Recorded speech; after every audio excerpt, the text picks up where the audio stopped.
Hi everyone, welcome back to 321 Strong. This is Marin and we've got our 321 Strong foam roller.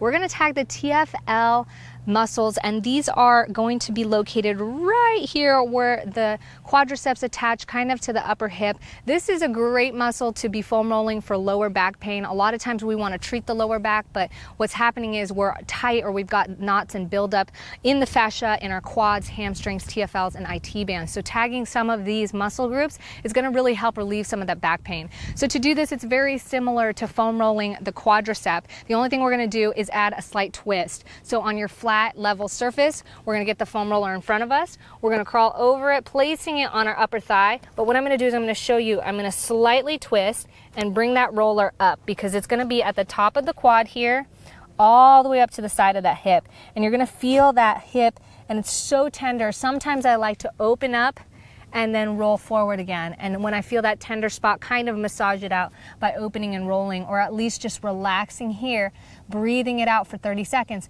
before rolling up and back down again for 10 total times. Of course, remember, as always, when we do both sides, we're gonna switch sides. So slightly here with a slight twist, getting onto our forearms, rolling down to the top of the quadricep, and then up there at the hip. You're really gonna feel it. Most of us are tender in those regions, and it's a great place to foam roll. So try it out 10 times, go easy on yourself, and breathe in those hot spots.